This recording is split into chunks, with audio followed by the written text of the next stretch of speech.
ఉగ్రవాదులను పెంచి పోషించి భారత్ పై ఉసిగొల్పుతున్న పాకిస్తాన్ ని మోదీ ప్రభుత్వం చావుదెబ్బ కొట్టింది.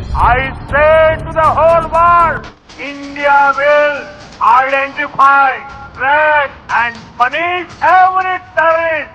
పహల్గామ్ ఉగ్రదాడిలో ప్రాణాలు కోల్పోయిన అమాయకుల ఆత్మకు శాంతి చేకూరేలా కీలక నిర్ణయాలు తీసుకుంది. అందులో భాగంగానే సింధు జలాల ఒప్పందం అమలును తక్షణమే నిలిపివేస్తున్నామని ఖరాఖండిగా తేల్చి చెప్పింది. The Indus Waters Treaty of 1960 will be held in abeyance with immediate effect.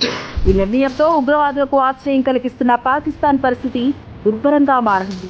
Sindhu నది కైలాస పర్వత శ్రేణిలో ఉద్భవించి భారత్ మీదుగా పాకిస్తాన్ చేరుకుంటుంది. ఈ నీటిని వినియోగించుకునే విషయంలో నాటి ప్రధానమంత్రి జవహర్ లాల్ నెహ్రూ గారు వ్యక్తిగత కీర్తి కోసం 1960 సెప్టెంబర్ 19న పాకిస్తాన్తో సింధు జలాల ఒప్పందం కుదుర్చుకున్నారు. తను గొప్ప అని చాటుకునేందుకు పాకిస్తాన్ కి నదీ జలాల పంపకంలో వాటా అందించారు. ఫలితంగా తూర్పు నదులపై భారత్ కి, పశ్చిమ నదులైన సింధు, జీలం, చినాబ్లపై పాకిస్తాన్ కి ప్రధాన హక్కులు దక్కాయి. ఇలా పశ్చిమ నదుల ద్వారా వస్తున్న నీటితో బ్రతుకుతున్న పాకిస్తాన్ ఉగ్రవాదులకు నిలయంగా మారింది.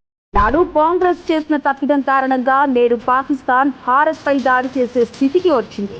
పశ్చిమ నదుల నీళ్లతో వ్యవసాయం చేసుకుంటూ తాగునీటి అవసరాలు తీర్చుకుంటూ దర్జాగా జీవించిన పాకిస్తాన్ కి మోదీ ప్రభుత్వం తగిన గుణపాఠం చెప్పింది. ఉగ్రదాడికి ప్రతీకారంగా సింధు జలాల ఒప్పందాన్ని నిలిపివేస్తున్నామని తేల్చి చెప్పింది. దీంతో పాకిస్తాన్ కరువు ప్రాంతంగా మారనుంది. వ్యవసాయం కుంటపడనుంది. తీవ్ర తాగునీటి ఎద్దడి ఎదుర్కోవలసి వస్తుంది. విద్యుత్ ఉత్పత్తి నిలిచిపోనుంది.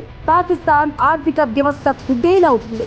ఇంకోసారి భారత్ తో పెట్టుకోవాలంటే భయపడే స్థితికి తీసుకొచ్చేందుకే మోదీ గారు ఈ నిర్ణయం తీసుకున్నారు. ఈ దెబ్బతో పాకిస్తాన్ కి ఆ దేశంలో జీవించే ఉగ్రవాదులకు వణుకు పుడుతుంది.